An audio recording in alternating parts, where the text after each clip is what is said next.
Kmart Haviland 91 Lola Chevy. Outside row 1, number 8, Eddie Cheever, his best start ever in Indy cars, the Target Scotch 91 Lola Chevy. Row number 2, defending car champion Al Unser Jr. in the number 1 Valvoline 91 Lola Chevy. Outside his teammate Bobby Rahal in the number 18 Craco STP Lola. In the third row, the number 6 Kmart Haviland Lola Chevy of Mario Andretti, IndyCar's all-time road race winner with 24 victories. Outside of row number 3, the 89 car champion Emerson Fittipaldi in the number 5 Marlboro Penske Chevy.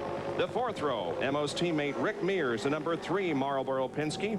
He won the season opener in Phoenix last year. Outside row 4, the 90 Indy 500 winner Arie Luyendyk in the number 9 Uno Granatelli Lola Chevy. Going to row number 5, it's the number 4 Pennzoil 91 Lola Chevy, driven by John Andretti, as CART welcomes Jim Hall and BDS back to racing. In the 10 starting position, the fastest non-Chevy, the Alfa Romeo Miller Genuine Draft Lola number 20, driven by Danny Sullivan. Row number 6, making his first IndyCar start since late '89, Scott Pruitt in the number 11 Budweiser sponsor Judd Powered All-American True Sports car. Outside row number 6 with Chevy power this year, number 16 Tony Bettenhausen, the Amex PC90. Row number 7 consists of Canadian Scott Goodyear, CART's most improved driver in 1990, and Coldwater, Michigan Scott Brayton in the number 22 Amway Lola, this year also with Chevy power. Starting 15th, number 31 Ted Prappis, his first IndyCar race, the PIG Say No to Drugs 89 Lola Judd, and the 4th Andretti in the field, Jeff, in the number 86 Texaco Haviland Star. Going to row number 9, number 50, the Eurosports 91 Lola Cosworth of Mike Groff, alongside number 42 Franco Scapini in his first IndyCar race ever.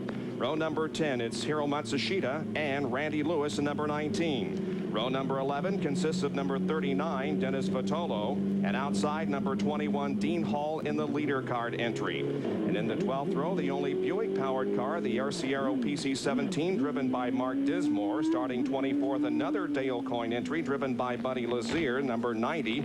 And the 25th starter is Phil Kruger in the number 44 machine, his first start since serious injuries at Michigan in 1989. In-car cameras being carried today by Michael Andretti. You can see him lined up just behind the pace car as we're about a half a lap away from the start of this 65-lap event. It's a 2.7-mile street course that they're running in here this afternoon. You can see the high rises on both sides of the course. A very picturesque setting here for the IndyCar opener for 1991. The field coming down now. Getting set for the start of racing. You can see the lights in the pace car have been turned off, and so this time by they will get the green flag and will be off for an afternoon or an evening, depending upon where you are. And Michael Andretti is raising the fist already, Kevin. He just got touched by Eddie, I think, and he's a little upset. There's definitely only room for one car when he gets to the first set of S's right now, so this will be interesting. Here they come. The green flag is out, and we are racing at Surfers Paradise. The 91 CART season is underway as the car storms southbound now and go through the first set of chicanes. There are 2 quick areas of chicanes here, and we're watching to see if all the cars get through okay. They apparently have. Already the top of the field through the second set of chicanes, and everybody appears to be in good shape, Kevin. Yeah, it looks like a Michael and Little Al story all over again. Little Al moved up into second very quickly, so it's going to be between the same 2 guys that raced all year last year very tightly. Eddie Cheever is running 3rd. Bobby Rahal back in 4th position as now we move inside Al Unser Jr.'s car. He is running 2nd behind Michael Andretti, the leader of the race, as Little Al was able to position himself around Eddie Cheever, who was really the fastest car for most of the weekend. And look at this. Al Unser Jr. has taken the lead away from Michael Andretti before the conclusion of lap number 1. Very aggressive on Little Al's part. And here comes Eddie Cheever trying to take over 2nd spot from Michael Andretti. A terrific battle there for 2nd spot as Cheever in the red car tries to get by but cannot. Holding on to that 3rd spot as Bobby Rahal holds in 4th position. We're seeing some great dicing here in the opening seconds of this event. Not one lap completed yet. They're at the extreme northern end of the racetrack now, making their way through what is called Rivers Sweet Chicane. That will carry them right here to the final course. Now they're headed southbound again on Pacific Highway, carrying them to the start-finish line and the completion of lap number 1. The third member of our broadcast crew this afternoon as the car spins in the chicane. That's Scott Goodyear. Scott Goodyear has spun. The car is out of the groove, and I don't think it's going to create any problems, but Scott Goodyear losing control of the number 15 machine as Al Unser Jr. continues to lead Michael Andretti, Eddie Cheever, and Bobby Rahal. The third member of our broadcast crew, as I was about to say, in the pit area for reports there this afternoon. Here's Sally Larvik. Thank you very much, Bob. You know, it's not a surprise that Michael is no longer in the lead. It was a surprise that he actually made the pole today. He had tremendous amount of problems this past weekend. During the first practice session, his oil tank split, and he had to go to his backup car. And then when he was trying to make up time for that, his car hit a curb, and he bent his push rod. In fact, he did that a couple of times this past weekend. As a matter of fact, he wasn't in contention for the pole until the second half of the last qualifying session. And somebody asked him afterwards, how did you do it? And he said, you know, I really don't know. But friends say that Michael is really determined to win this race because this may be the last time he is in IndyCar racing. He wants to go to Formula One. So he has the determination and he has the aggressiveness to do it. Now, can his car do it? That's the only question, and we'll see that today. Back to you, Bob. Thank you very much, Sally. He is about a car length behind now, the leader of the race, Al Unser Jr. So an opening first lap that created a lot of excitement. We're at Surfers Paradise in Queensland, Australia for the CART PPG IndyCar World Series opener. Al Unser Jr. leading Michael Andretti, and we will be right back. We are live at the Gold Coast IndyCar Grand Prix season opener for the IndyCars at Surfers Paradise in Queensland, Australia. Our Speed World coverage is being brought to you by Quaker State. The Big Q is one tough motor oil. By Budweiser, the king of beers, who reminds you friends know when to say when. And by the Robert Bosch Corporation, makers of Bosch Platinum, the ultimate spark plug. 3 laps have been completed here at Surfers Paradise, and the lead is being held by Al Unser Jr. There he is moving through the chicane. Michael Andretti running a close second. Eddie Cheever following in third position. Then comes Bobby Rahal. Mario Andretti is fifth. Sixth is Emerson Fittipaldi. Rick Mears running in seventh position. Eighth is Danny Sullivan. Ninth, Ari Luyendyk. And 10th is John Andretti. Top speeds on the course, Kevin, what, about 175 or so at the quickest point? Yeah, almost 180 on the backstretch, and also that is the smoother straightaway. The front straightaway is quite a bit more bumpy, and I think about 170 is top.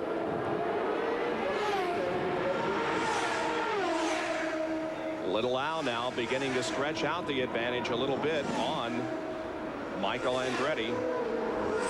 Actually, at this stage in the race, the first 4 are staying fairly close together.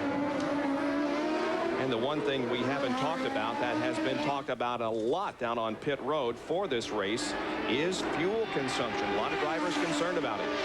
Yeah, I just talked with Michael just before the start of the race, and he's very concerned. Matter of fact, it was getting on his nerves a little bit because he felt that the restriction should be lifted on the fuel mileage.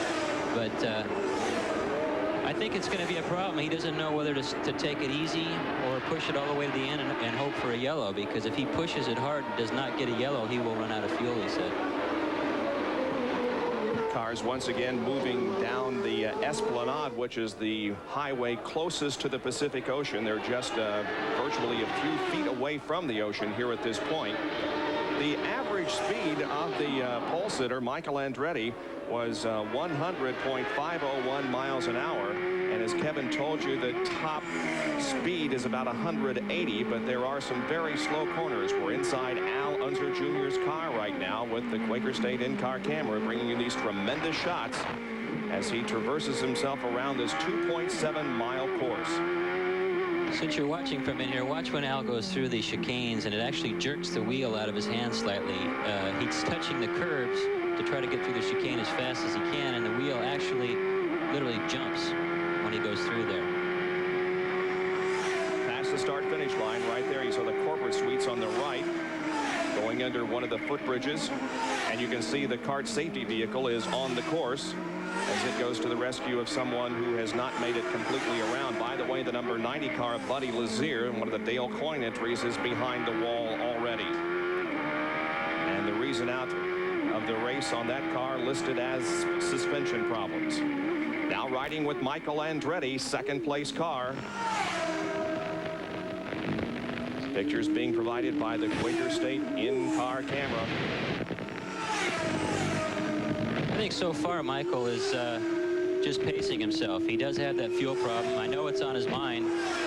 And if he can stay this close to the Lau without too much trouble, this is probably just what he wants to do right now. Actually, it looks like that the separation now is between second and third, as Michael has been able to put a little bit of distance between himself and third place. Eddie Cheever right now, who is running close on the racetrack with Bobby Rahal in fourth. Oh. Michael's got to be careful. If they climb the curbs like that too often, it does eventually do some damage to the suspension. And also in these chicane areas is some gravel that has created some problems during the support races that we've had here prior to this event. We had a stock car race in which several of the cars actually went up over the curbs and into that gravel, throwing it onto the racetrack. And if we see a whole lot of that, you can bet that there will be some problems in that particular area of the racetrack. Once again, down the main straightaway, there's a start-finish line, and 5 laps now have been completed by the leader, and we have a yellow flag being displayed on the race course. That's a double yellow. That means they'll be bringing the pace car out and slowing the field down so everyone can bunch up again.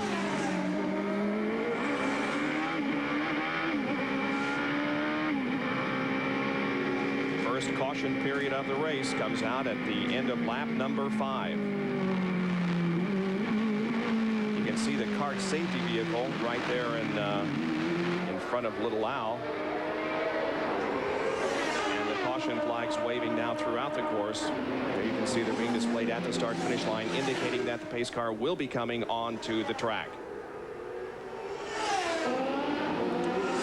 The reason for it, the number 39 car of Dennis Fatolo apparently went into one of the escape areas, and they're now positioning it to get it back in onto the race course. So Dennis Fatolo, the reason for our first caution flag of the afternoon here at Surfers Paradise.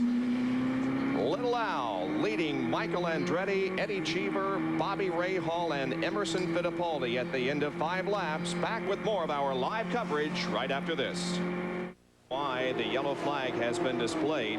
Dennis Fatolo, car number 39, missing one of the corners and going into escape area. Looks like he didn't hit anything, but because the kart safety vehicle had to come out, we are full course yellow. Will we see some pit stops here in the early going? I don't think there's any advantage to pitting now. It would actually hurt you. I think you want to try to space them out so you only have to make a total of 2, and pitting this early would probably mean you'd have to do 3 stops. There is Randy Lewis in car number 19, who has come in for a fuel stop and a refreshment. Weather this week has been absolutely tremendous here in Queensland. About 82 degrees right now, and it's been that way almost all week. We did have a day of rain on Wednesday, but other than that, the skies have been crystal clear. Just an absolutely beautiful week here in Australia. There you can see the pace car on the track, bunching the field. This is Bobby Rahal, who is running in 4th position, and the pictures from the Quaker State in-car camera as the pace is reduced here under our first caution. You can see a lot of high rises on the left side of the racetrack in that particular area, and there are other high rises being built. Obviously, this is one of the top resort communities in Australia, and a lot of construction is going on. The field passing through, there are the Penske cars. Danny Sullivan, Ari Lyondike, John Andretti. There is Scott Pruitt passing by, Scott Brayton, Tony Bettenhausen, Ted Trappis. The number 50 car of Mike Croft comes through. The 15 car of Scott Goodyear is on pit road. This car, you'll recall, spun in one of the chicanes a couple of minutes ago, And he is in. Looks like they're checking the spark plugs on that car. He might have done a little damage, and they need to see maybe he's leaking some fluids.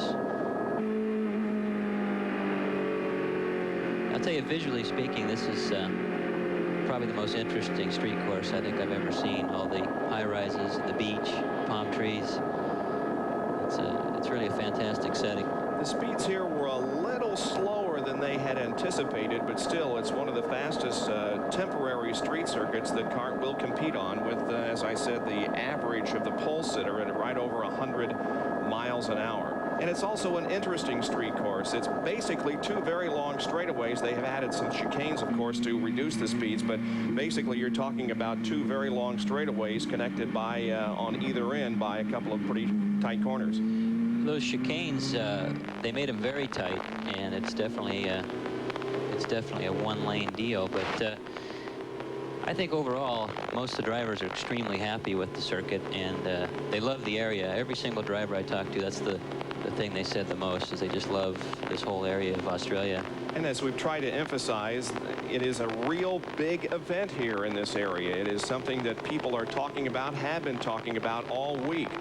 It obviously has captured the interest of spectators and the media, getting a lot of coverage on television and radio stations and in the newspaper. So I think they have hit on a very successful venture here.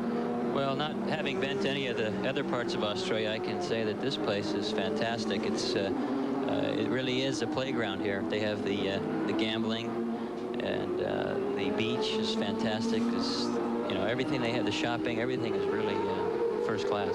Let's go pit side and a report from Sally Larvey. Thank you very much, Bob. We were out of communication for just a little while, but we talked to Michael Andretti's crew, and they said that there really isn't a problem in the car. Michael phoned in. He said everything was all right. He just had a little problem with the boost at the start of the race, but he said everything is working perfectly. And Kevin, you were right. The strategy is to conserve, and Michael isn't going to be aggressive. He wants to finish this race, and he wants to finish in first position. Kind of interesting here. If you look over here to my left, you'll see part of his crew standing on tires, boxes, and everything that they can get to see over the wall and see the cars. And that's because the wall along the racetrack is a Formula One wall. It's 39 inches tall instead of an IndyCar wall of 30 inches. So if you look here from the pits, you can hear the cars go by, but you can't see them. So many of them are getting up as high as they possibly can to maybe get a glimpse of their driver or even a roll bar. Yeah, Back to you, Bob. Has been an interesting thing to watch during the practices and qualifying. You hear the cars go by the front straightaway, but you can't see them unless you are elevated quite a bit. You can't even see the top of the roll bar in some cases. But the promoters have indeed done everything that they can to make this event successful and to provide a lot of safety for both the drivers and the spectators that have turned out for this event. And a 5-year contract, we understand, solid 5-year contract has been signed between CART and the promoters, so we'll be back here at least the next 4 years.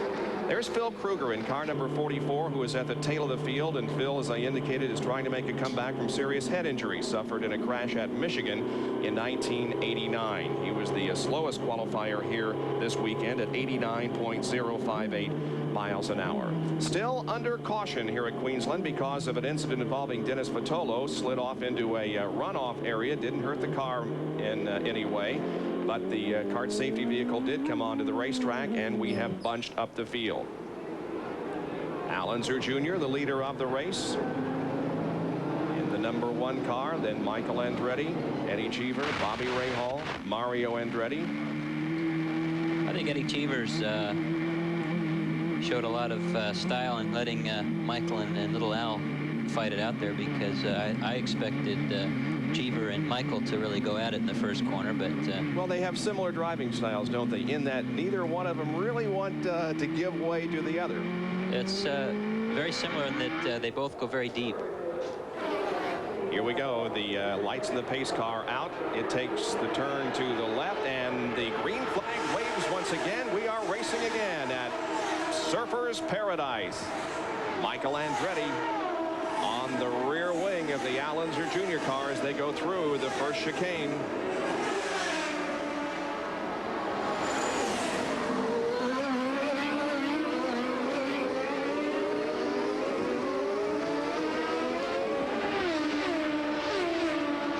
I have have a feeling Michael is conserving a little bit. He really hasn't tried to challenge Little Al, and that's not really like Michael or Eddie for that matter. So everybody must have fuel on their mind right now.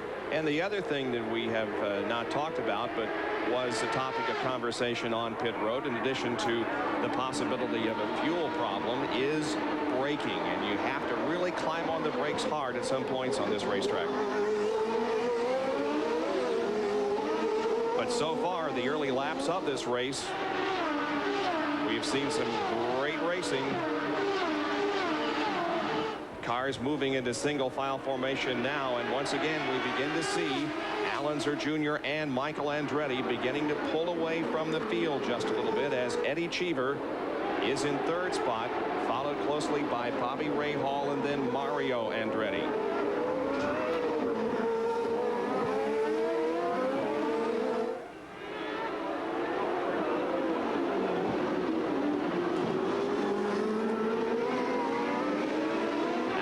Jr. won 6 races last year in IndyCar competition and would like to begin the 1991 campaign with another win to successfully defend his CART PPG IndyCar Championship. We're 9 laps into the 65-lap Gold Coast Grand Prix. Back after these messages.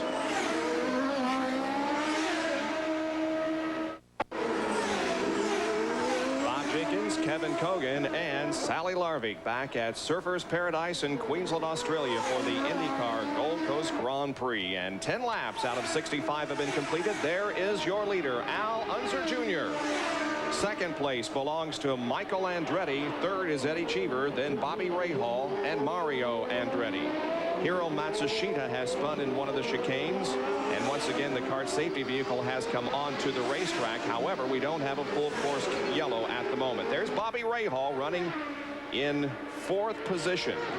Bobby was shut out as far as victories in IndyCar competition last year for the first time since he joined IndyCar racing full-time. Mario Andretti follows him. There's the number 5 car of Emerson Fittipaldi running in 6th position, and then right behind him is his Penske teammate, Marlboro teammate, Rick Mears. Looks like Little Al's actually pulling out quite a bit from Michael now, so actually looks like Cheevers is catching Michael, so it could get interesting between Cheever, Michael, and Bobby Rahal. Let's go to the pit lane and another report from Sally Larvik. Well, Bob Jenkins, we just got the word, and it is official. Michael is saving on fuel. He said the fuel situation is awful here. The yellow helped a little bit, but they need one more yellow to make it all okay. And one of the teams who's having really a problem with the fuel situation is the True Sports team and their new American-made car. Steve Horn said that he would need several yellows in order for them to finish the race. And right now, he's saying that they may not finish at all. He's very negative on the fact that they don't have enough fuel, and he says they're going to run out of gas. Back to you, Bob. All right, there are really 2 stories associated with that team. And by the way, while we have the opportunity, let us explain to you that just as in Formula One racing and coverage of Formula One on ESPN, we are taking a world feed and really have no control over what you're going to see next on the screen. So we may be able to talk about some guys without actually seeing them as the Australian Channel 9 crew continues to follow the leader here, Al Unser Jr. But that Scott Pruitt and True Sports story is quite interesting, because it was a year ago and 1 day that Scott Pruitt was involved in that unbelievable testing crash in West Palm Beach, Florida, that knocked him out of competition for the entire 1990 season. He has participated in races so far this year, but this is his first IndyCar race back. And of course, the other story is the all-American car that has been developed by True Sports and Steve Horn and the others over the winter. And he was pretty pleased with the way things were going on that car. But we will watch to see how the True Sports car performs here this afternoon. In-car camera now with Bobby Rahal. Quaker State in-car camera showing you the shots. It's really quite late here in the afternoon. They started this race at 3 o'clock Australia time. That, of course, is midnight back home. It's hard to believe that there's that much time difference.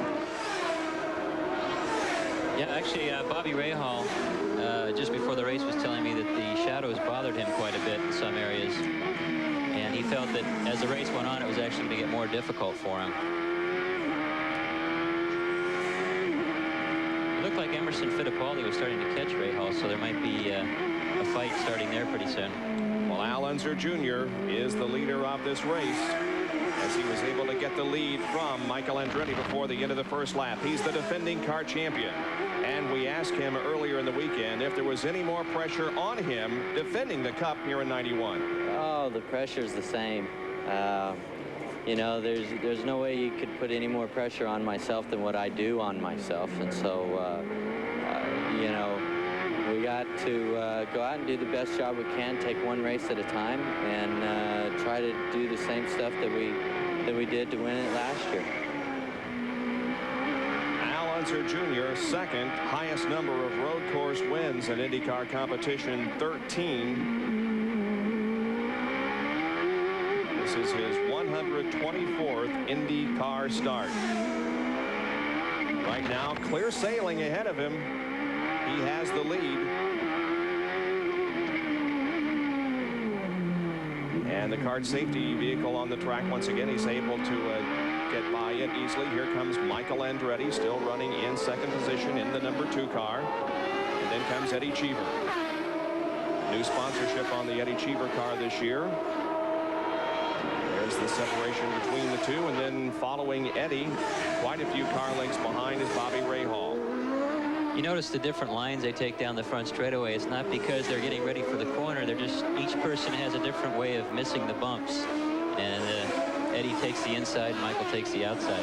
If there was any complaint from the drivers, it would be that the track is a little bumpy. As a matter of fact, Eddie Cheever said it was as bad in some places as Detroit. But that's not to take anything away from the job that the promoters did in putting this course together, because for the most part, it is a very, very good course.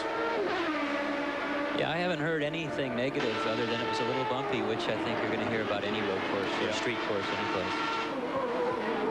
Second and third position here, Michael Andretti and Eddie Cheever. Cheever did a considerable amount of testing at Phoenix International Raceway and also at Firebird Raceway in Phoenix, both on the oval and on the road course. And this team feels that they have really got a good thing going for them in 1991. Their new addition is Ken Anderson in the engineering department. He's a former employee of Penske, worked last year in Formula One, but they credit Ken Anderson with a lot of reasons why this team is going to be successful this year. Eddie Cheever, car number 8. He is in third position behind Michael Andretti. We have completed 13 laps here. The average speed of the event right now is 84.25 miles an hour as Al Unser Jr. leads Michael Andretti, Eddie Cheever, Bobby Rahal, and Mario Andretti. Some of the wildlife here in the hinterland, about 25 miles from Surfers Paradise here in Queensland, Australia. We'll be right back. If motorcycle. Early stages of the IndyCar Gold Coast Grand Prix from Surfers Paradise. It's Al Unser Jr. leading Michael Andretti, Eddie Cheever, Bobby Rahal, and Mario Andretti. Second 5, Emerson Fittipaldi, Rick Mears, Danny Sullivan, John Andretti, and Ari Luyendyk is running in 10th position. There's the number 12 car of Mark Dismore on pit road. Mark, the 1990 Toyota Atlantic champion, winning 80% of his races and making his IndyCar start here today in Queensland. Let's go down to the pits and Sally. About some of the problems that the drivers have been having this weekend, so let's finish it off. One of the other problems that they've been having is when they've been going through the chicanes and their tires have been hitting the curbs, they've been bending the push rods. This is what a normal push rod looks like, very straight, very narrow. This is off of Jeff Andretti's car. As you can see, he bent it right in the middle. So what the teams have been doing this weekend is reinforcing the push rod so that they don't have the problem. Another problem that the drivers have been facing are gearbox problems, and this is of particular importance to the Penske team. They have a brand new gearbox, and they haven't been able to test it under race conditions. Now, yesterday, Emerson Fittipaldi's gearbox gearbox broke. They don't know why it broke, but they were just able to replace it with another one, so they're keeping their fingers crossed that it's going to do the job for them today. This is really just a testing session for all the Indy cars here at the track. Back to you, Bob. Long time to go in the season. Oh, Eddie Cheever has passed Michael Andretti, so we have a new second-place car. Eddie Cheever getting around Michael Andretti as Al Unser Jr. continues to lead. This push rod problem, Kevin, is this something that may be inherent to the 91 cars? Here, by the way, is a replay of the pass. Ooh, they got really close going into one of the chicanes, but Eddie was able to outrate Michael and take the spot away. That was a very, very tight part of the course to make a pass, and it was difficult for Michael to actually avoid Eddie when he came through there. And it was very close.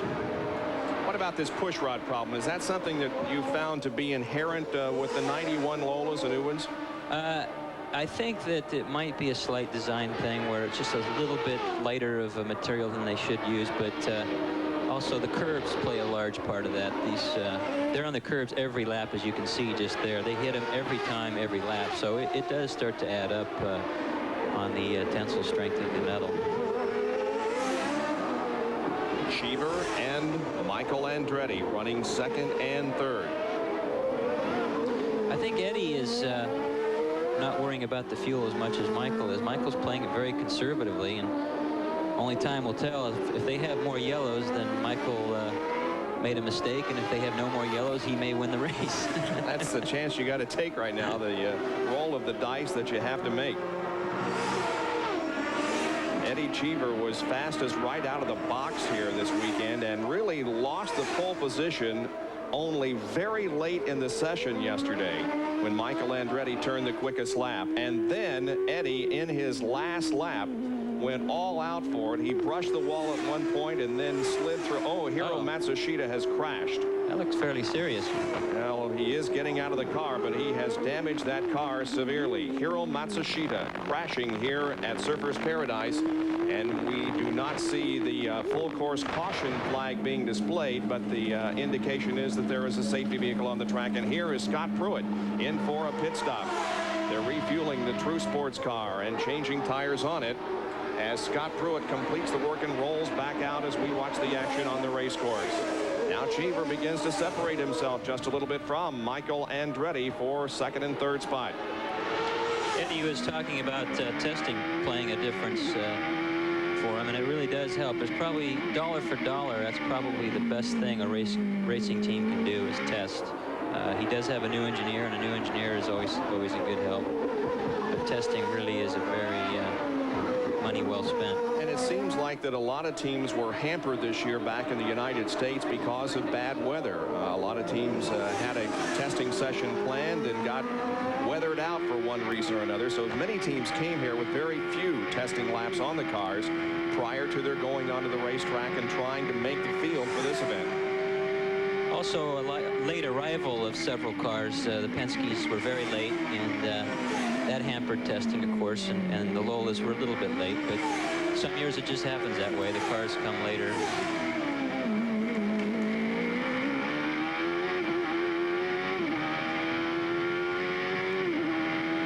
There are 3 races this year prior to the Indianapolis 500, which hasn't happened in a while, at least 3 different venues.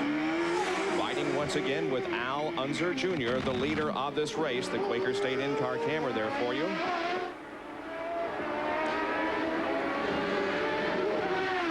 I'm not sure if it was Rick Muir. Rick Muir just went by our booth here, and he was passing a car, but one of the 2 of them had a really dead-sounding engine. I'm not sure which one. Mears at the moment being shown in 7th position on our scoring monitor with Danny Sullivan 8th, John Andretti 9th, and Ari Leyendyk running in 10th position. Beyond that is Scott Brayton, Tony Bettenhausen, Mike Groff, Jeff Andretti, Scott Pruitt, Franco Scapini, Dean Hall, Randy Lewis, Phil Kruger, Mark Dismore, and Hiro Matsushita, who has crashed his car, but we did see him climb out of the machine under his own power. Ted Prappus running in 22nd. 23rd is Scott Goodyear, who is out of the race with engine problems. Dennis Patolo was out, and Buddy Lazier was the first to go out of the event with suspension problems, and we will be going to a full course yellow. There are the yellow flags coming out right now, so our second full course caution, and the leader of the race, Al Unser Jr., enters pit road for his first scheduled stop of the day, and Eddie Cheever apparently also will come in. There's the Al Unser Jr. crew going to work as the Cheever crew waits for their driver to come in. He stops. And let's go to Sally Larby. And I'm in between Michael and Al Unser Jr. Al Unser Jr. is already out. A very fast pit stop for him, and Michael follows him. No problem at all. They were able to put the fuel in, get the tires on, and get them on their way. Little Al going back into competition under caution. Nice wide pit area and nice long pit area that was made here at Surfers Paradise, giving the crews plenty of room to work. And looks like Michael rips off one of the tear-offs. I think Michael just might have repassed Eddie in the pits. There is the Alfa Romeo of Danny Sullivan, the Miller Genuine Draft car, getting service, going back out into competition. Ooh, looks like one of the Penske cars almost clipped Danny as they were pulling out of the pits. Rick Mears in the number 3 car, and Sullivan nearly collided. Scott Brayton also getting service on pit road. Scott is one of those with Chevy power for the first time in 1991. The Dick Simon crew getting use of the Chevy Indy V8. Making a slight wing adjustment there at the front of the car, and Scott Brayton goes back into competition. There is Jeff Andretti in the number 86 car, the Texaco Haviland Star from Bayside Motorsports. The 42 car is Franco Scapini as Jeff Andretti pulls back out onto the racetrack. Scapini still is in. Now the car back down off the jacks, and Scapini is away. Series of pit stops here under our second caution flag of the afternoon because of an incident involving Hiro Matsushita. The number 7 car was in a dangerous spot, and that's the reason they decided to slow the field and bring out the pace car. Back with more right after this. Back in Queensland, Australia, as the first IndyCar race outside of North America is underway, and staging a kart race in Australia presents different logistical challenges than a race in the States. Sally Larvik has a look.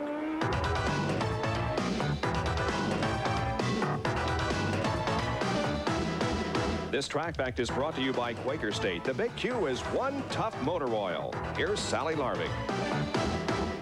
Bringing 25 Indy cars to Australia took a lot more than the money that racing promoters provided to get the job done.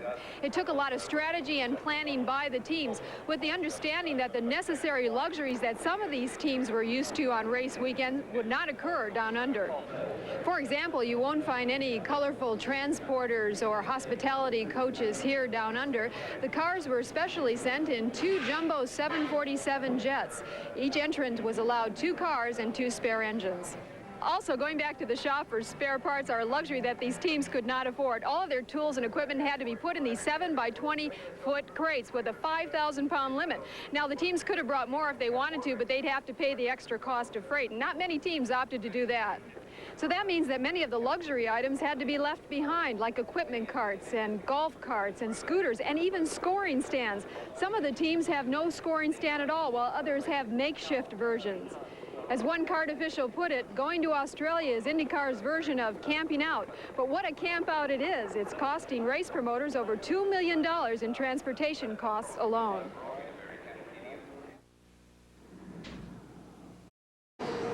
Well, after Ayrton Senna's victory in the U.S. Grand Prix, join us next Sunday, the 24th, as we travel to Sao Paulo, Brazil for Formula One racing. Senna trying to capture his first title in his home country at the Brazilian Grand Prix. That's at 4 o'clock Eastern Time, March the 24th, here on ESPN. Phil Kruger on pit lane. We're under our second caution flag of the afternoon. Let's go down to Sally Larvik, who's with Chip Ganassi. And Eddie Cheever was in and out very quickly. No problems with the pit stop at all. No problem, Sally. Everything's looking good. The brakes are heating up a little bit, and we're fortunate we have a yellow here to cool things down. A lot of people are driving conservatively because of the fuel situation. How about Eddie? Right now, we got enough fuel to go from here to Pittsburgh. We're okay. Okay, I guess that sums it up. Thank you, Chip. Back to you, Bob. Well, this yellow does kind of throw a completely new strategy to the drivers, because they've been running under caution now for 2 or 3 laps, and this may mean that there is no longer a fuel concern. Michael mentioned that they calculated they needed 7 yellow laps to basically no longer worry about the fuel situation. So I think now you might see a little more aggressive behavior from some of the guys. I think now really they can do whatever they like. Looking at Al Unser Jr. as he runs under caution here. Basically, the order remains the same with a couple of changes at the bottom end of the top 10. After the pit stops, it's still Little Al leading. Michael is second, then Cheever, Ray Hall, and Mario Andretti. 6th is Emo, 7th Rick Mears, 8th Danny Sullivan, 9th John Andretti, and 10th is Ari Leyendijk. Scott Pruitt running 11th, and Scott Brayton, Jeff Andretti, Franco Scapini, Tony Bentonhausen, Mike Groff, Dean Hall, Randy Lewis, Phil Kruger, and as you saw, Mark Dismore's number 12 car was in pit road. They've been having engine problems virtually all weekend. They're running a Buick in that car, and they're on pit road right now still doing some work on it. I think the only person that benefited from the pit stops was Michael. He moved up 1 position. He was able to retake 2nd position in the pits. Well, this is the first race of the 91 kart campaign. Next, it's to Long Beach on April 14th. Then the Phoenix 200 on the 21st of April. Of course, the Indianapolis 500 comes up the last weekend of May. In June, they'll be racing in Milwaukee, in Detroit, and in Portland. July, we'll have Cleveland, the Meadowlands, and Toronto. During the month of August, they'll be in Michigan for the Marlboro 500, and in Denver the month of September, Vancouver, Mid-Ohio, and Road America. And in October, it's the Bosch Sparkplug Grand Prix at Nazareth, and the finale for the 1991 season at Laguna Seca.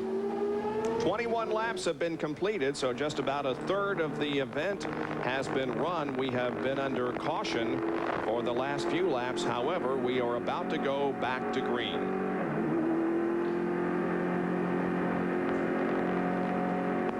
They will get the indication this time around that in one more lap, there it is, one more lap, and we'll be back to racing. Mears, if you want to go back historically, has won the last 2 season openers, but of course those have been on the oval at Phoenix. Before that, Mario Andretti won 4 of the 5 openers in 84, 85, 87, and 88. Who was the other driver that won the opening race of the year during that time period? Me? Yeah. At Phoenix. A trick question. Kevin Kogan, his only IndyCar win to date, but things are looking up for the Indianapolis 500 for you. Yeah, huh? that's going to change in May. Tell us about your plans while we have the opportunity. I'm really looking forward to it. We have Conseco, John Menard's team with Glidden Paint, and we have the Buick Power, and I think talking to the Lola people, the car should be very, very fast. We wish you the best of luck. There's Scott Pruitt passing through the fame. Let's get more on that story from Sally. You mentioned that the yellows took care of some of the fuel situation problems for some of the teams, but not in the True Sports team. I just talked to Steve Horn, and he said they still need 5 or 6 more yellows in order for them to make it to the end of the race. So it's not a very happy True Sports team right now. They're getting the bugs on that brand new car worked out, and perhaps this is a good place to do that, so that they can be ready for the Indianapolis 500 come the month of May. There's a Pacific Ocean, needless to say, on the right as the cars are going up northbound, the Esplanade. They're coming up on that chicane in the middle of the backstretch. It doesn't look like there are very many people on the beach over there, but they must be all over here watching the race. Huh? They're all race fans. They're doing the right thing.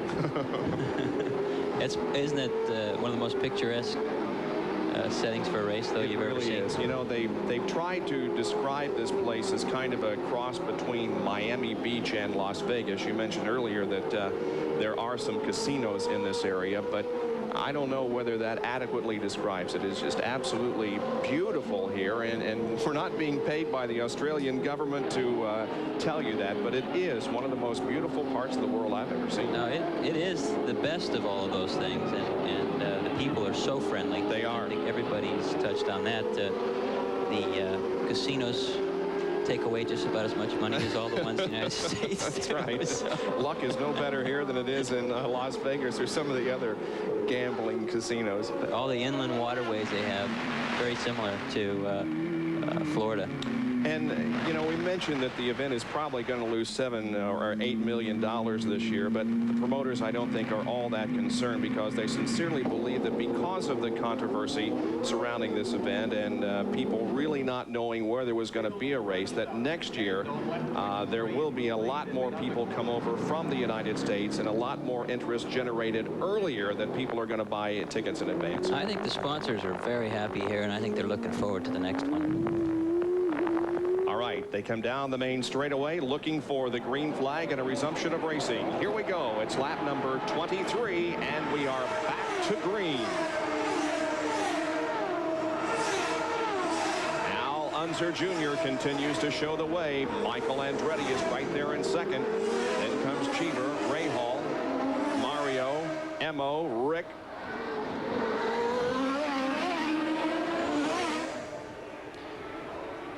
We can see at the strategy he's going to change it all now. Michael, now's the chance because he's, you know, Lighten him up. brakes. Yeah. Oh, he's Yeah. He is trying a little harder than before. Yes, he is. He really had to climb on him. Michael has pretty much confirmed to reporters here this weekend that if all goes well, in 1992, Michael Andretti will not be in IndyCar racing, but rather will have a Formula One ride. Let's watch this situation again as he took it in a little deep, Kevin. Yeah, this is not as easy to get out of as it looks like right here. He was in a lot of trouble and came through it okay. And you can bet that there was a little bit of sand or gravel or oil or something that makes the job even more difficult of trying to gather the car under control. But he did nicely and didn't lose the spot, maintaining second position over Eddie Cheever.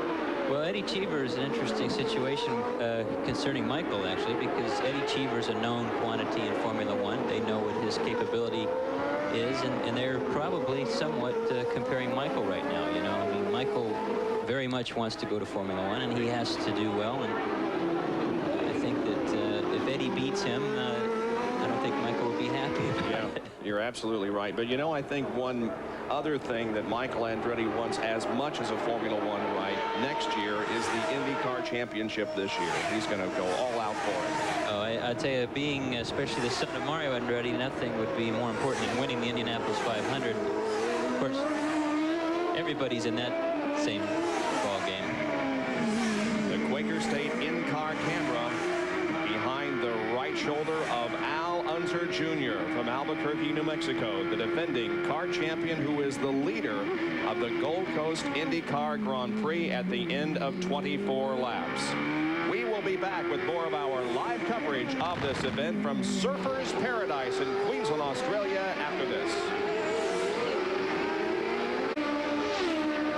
Back live at Surfers Paradise and the 1991 CART PPG IndyCar World Series season opener, the Gold Coast IndyCar Grand Prix. Al Unser Jr. leading Michael Andretti, Eddie Cheever, and Bobby Rahal, with whom you're riding right now. And they're Eddie Cheever got by Michael there almost the same way that he did before. It was very tight. I believe that was Mario, wasn't it, that was taking the spot away from Bobby Rahal. Oh, sorry. Yeah, it is. You're right. Mario has taken fourth spot away from Bobby Rahal. So Rahal now is back to fifth position. Very aggressive move by Mario.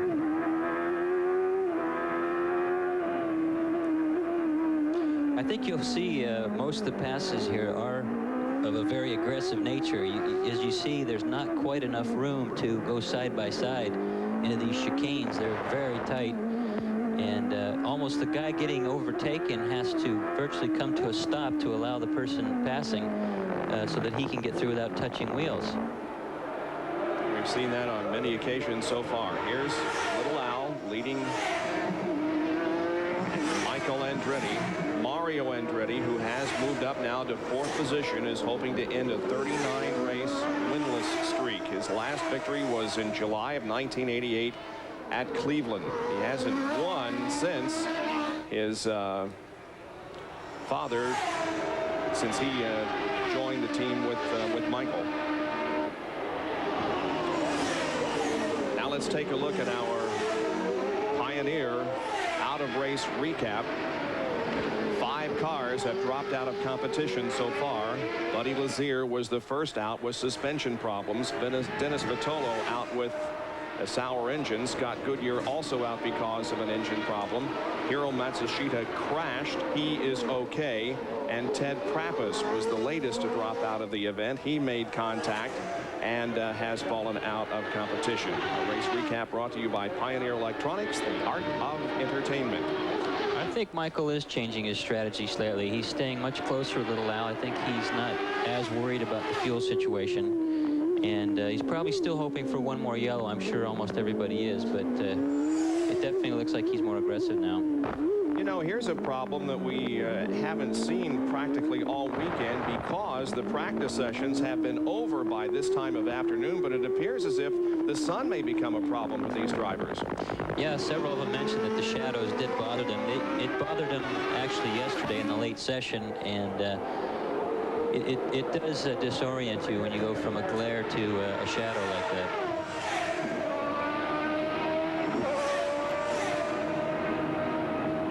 About 1 second behind Little Al is Michael Andretti, and the 1990 rivalry that we saw so many times last year in IndyCar competition apparently is back for 91.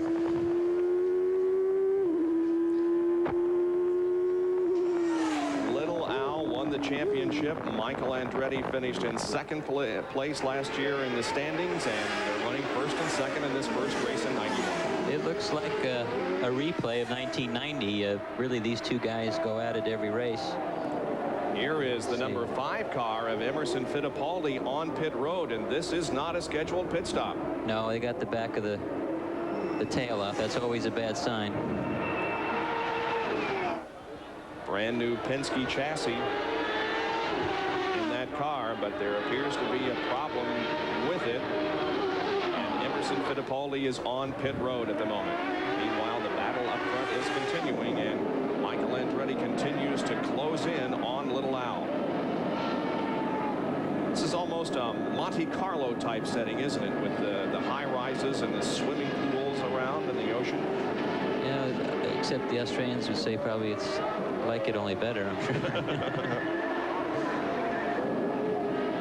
Good overhead shot.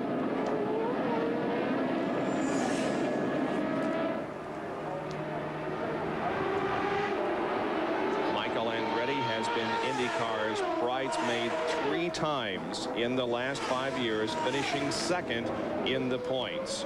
What about your goals for 1990? Got to finish first. Been second too often, you know. We just have to finish races. I think that's the key. For some reason, that's always been my problem with the championship. So, you know, that's our goal, to finish races. And I think if we do that and stay in the top 3 all the time, I think we'll be looking all right. He's currently running in second position, but has some catching up to do with Al Unser Jr. Car going very slowly there is Phil Kruger out of everyone's way as they come northbound on the Esplanade. Michael's staying within striking distance. This, you know, could be just a pace that he's setting. It's hard to say. It's very difficult unless you're in the car to know if he's trying as hard as he can or not. But it's amazing these two guys have really made this a ritual now of going after each other like this. The interval is 1.3 seconds, and you can see how Michael Andretti is hitting the bumps, trying his best to catch the leader, Al Unser Jr. Return with us in just a moment to Queensland, Australia. Back at the Gold Coast IndyCar Grand Prix at Surfers Paradise in Queensland, Australia. Al Unser Jr. has the lead over Michael Andretti, about a 1.5 second advantage at the end of 30 of 65 laps. We saw Emerson Fittipaldi in the pits a few minutes ago. Let's go to Sally Larvik with a report. And Bob, as we mentioned earlier, there was some concern over his gearbox. You mentioned that one had broken yesterday and that they just replaced it, that this is a brand new gearbox and it's yet unproven in any kind of testing. Well, they're having the same problem now. It's stuck in 4th gear. So looks like they're fooling around with it a little bit, but they can't get it going. Emerson is still in the car, hoping that they do get it fixed. Another situation arose right next door, and Eddie Cheever's pit. They were looking at the monitor and they saw that there was a rag in his brake scoop, and this was causing him some sort of problem. They radioed him. He was a little bit concerned, but apparently the rag is now gone. So that might be something just to be concerned with and to look out a little bit just to make sure that everything's okay with Eddie Cheever. Back to you, Bob. Emerson Fittipaldi remains on pit road as the race continues, and Al Unser Jr. sets the pace. And once in a while, Kevin, we'll see some smoke from that car. Is that brake smoke or what? Did you see my notes? I was writing that this is a trademark of Al Unser Jr. for a year and a half now. Race fans who are used to watching the kart races will notice that Al Unser's car always has that blue smoke in the turns, and everyone always asks, is his engine going to blow up any minute? And it seems to go the distance every time. There are times that it looks like it's just about to explode, but on the straightaways, while he's under power, no problem. Now, here are the first 4 cars and the interval among them. It's Unser Jr., Andretti, then Cheever, and running 4th is Mario Andretti. And here he is sneaking up on Eddie Cheever. He's definitely closing on Eddie, and could get interesting here soon. Mario made a very aggressive pass to get by Bobby, so the same thing could be getting ready to happen soon. Mario Andretti has a phenomenal record in terms of races for the first time on temporary circuits. He has 3 wins and 11 starts in that category, and second place finishes in 2 others. So he is very good when the drivers come to a street course for their initial appearance. And there's the interval between 3rd and 4th position. Mario, of course, the all-time leader in road course victories in IndyCar competition with 21, and he has 4 of them outside of the United States. And those 4 came at Saint-Jovite when they ran up there under the USAC banner. You know, Mario, I've been watching him, and he looks through the chicanes. Overall, he looks the best. He doesn't use the curves as much as the other guys, but he actually goes through them much smoother. And what about the mental stress at this point? Is it easier for Eddie Cheever to see Mario in his rearview mirror, or is it easier mentally on Mario to pursue Eddie? It's always easier to be the person pursuing. I'll tell you, the guy in front, he's looking at his mirrors. He's got to be protective of his line, and also he's not always quite sure where the guy behind him is. So it is a little more difficult to be in front. You don't want to block too much, but at the same time, you know that the person is behind you.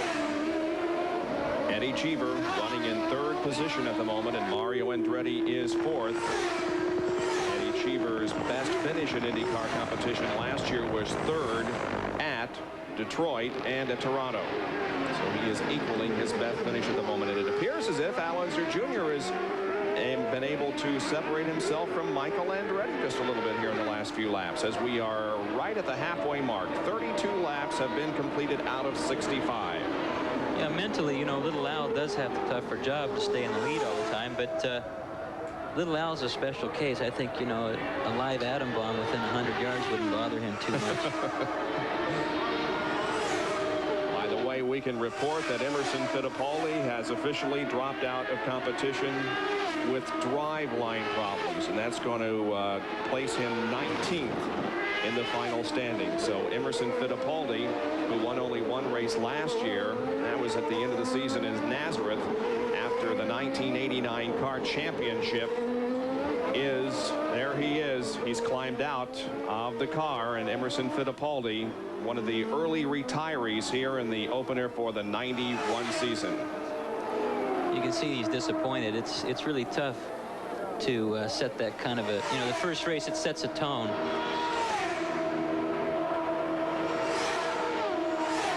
Emerson, a former 2-time world champion. And let's go to Sally Larvik, who now can talk with Emo. Sally? Okay, it's got to be a very disappointing Emerson Fittipaldi standing here.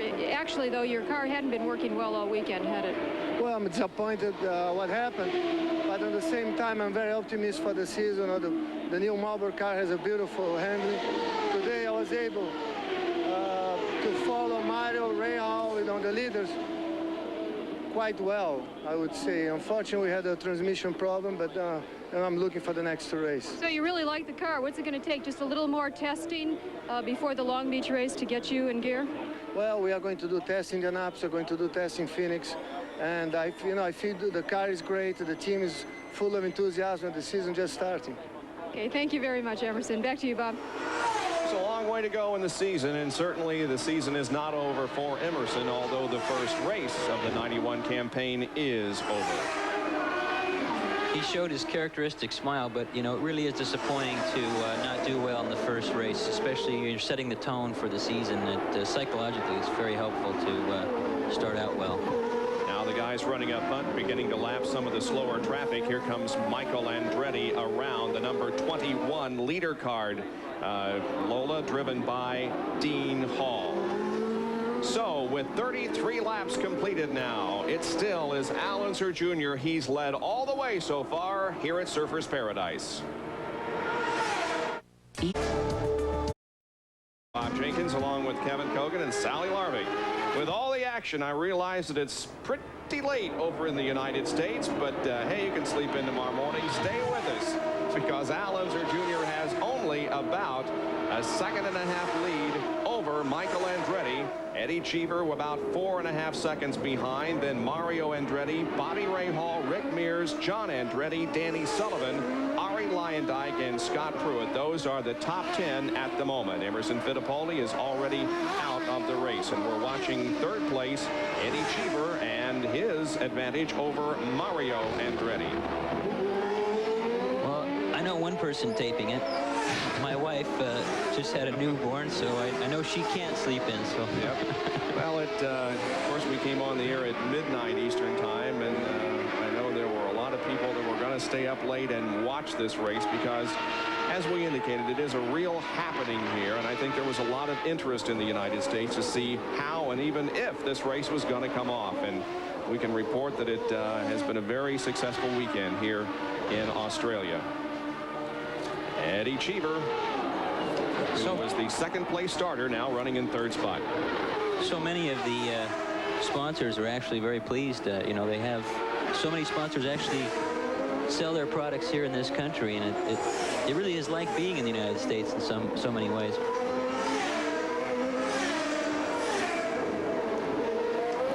Eddie Cheever in his second year of competition. First year, of course, always a learning process. Now that your team is in its second season, what goals have you set, Eddie Cheever? I don't think our goals are preset or preordained, and we're really in a position now with the sponsorship that we have with Target and Diet Pepsi, and we have a whole new approach to what we're doing. We're not as rushed as we were last year, and I think we're in a position now that we can plan to things that happen instead of always having to react to something that's already happened before. That'll make a big difference for us. But the team is settled down. They're settled down when they have to be settled down, and they're excited when they should be. So I think that is good. Eddie Cheever, who spent many years in Formula One before coming to the Indy cars last year, beginning to make his mark in this type of racing. Had big hopes that this might be his first win, and it certainly is not out of the realm of possibility at this point, but he is in third position. Well, if fuel plays any role in the finish of this race, you know, it's really any man's race. Whoever gets the best mileage. There's that blue smoke again from the Valvoline #1, driven by Al Unser Jr. And again, we see that Michael Andretti has closed in. It was almost 2 seconds between the two. Look at Michael hop over the bumps. Boy, I tell you, Michael, he takes the chicanes differently than just about everybody else. You know, I was wondering if little Al, this blue smoke thing that he has all this time, is kind of like when you're playing tennis with somebody and you complain about a bad knee or something. Well, now the interval is only about a second, and it's really very closer than that. Yeah, as under braking, Michael is really able to pull in. You can see the grandstands there, and they are not very populated in some areas of the race course, but there are a lot of people that are not in the grandstands and walking around the course. Let's go to Sally for a report.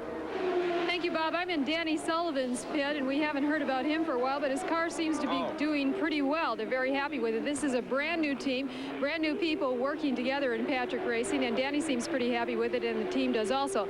Now, if you notice, they're wearing green hats, and the reason they're wearing green hats is because today is St. Patrick's Day here in Australia, and I imagine back at home, too, although sometimes they have trouble with the times. But they're wearing green hats for the luck of the Irish, and that's because this is really an Irish team. There's Pat Patrick, who is the owner. There's Jim McGee, who is the team manager, and then there's Danny Sullivan. And then I don't know where Paul Bryan came from, but Paul is a part of the team also, and you hope that this brings you luck, don't you? Well, sure we do. It's St. Patrick's Day, and with all of the Irish connections that we've got here, I think that it might do us some good, but you have to remember that these are Italian engines, and if the luck of the Irish doesn't work on the 17th, maybe we can race again on the 19th. That's St. Joseph's Day. Okay, Paul, I hope you understood that, because I didn't. Back to you, Bob. Well, you know, I think that Danny Sullivan is very pleased with the results of that engine. He's apparently getting about as much horsepower out of that car as the Chevys. He has said that because of the characteristics of the Alfa engine, that he's having to shift 3 or 4 more times per lap than any other driver, and you figure each shift is 1/10 of a second, and there you got it. They feel that the area they need to work on is the area of torque. They feel that on the overall horsepower that they're okay. And the extra shifting is coming from the fact that they don't have the pull off the corners that they would like. So that's where they're going to concentrate most of their effort, is in the torque area. He also complained during the practices and qualifying about the chassis not being set up real well, but he's very pleased with the Alfa engine. Well, our reports from around the course indicate that Al Unser Jr.'s lap times are slowing. Michael Andretti's lap times are increasing, and that is the reason why the interval is lessening. It's not so much that one is much faster than the other. It's just that one is slowing down a little bit, and Michael Andretti is picking up the pace just a little bit. So we're far from the final laps of this race, and anything can happen. But so far, Al Unser Jr. has led all the way, taking the lead from Michael Andretti before the end of lap number 1 and holding it to this point, and we are on lap number 38 as Scott Pruitt brings the True Sports All-American car in once again for service. They're changing the tires on that car and fueling it up. It's hard to say if this is a normal pit stop or not. It's close to the right time, but they're also having a tougher time with fuel mileage than the other team. So Scott Pruitt roars back in competition. He was running in 10th spot when he relinquished that to come in for pit work. We'll be back with more of our live coverage of the Gold Coast IndyCar Grand Prix from Queensland, Australia, right after this.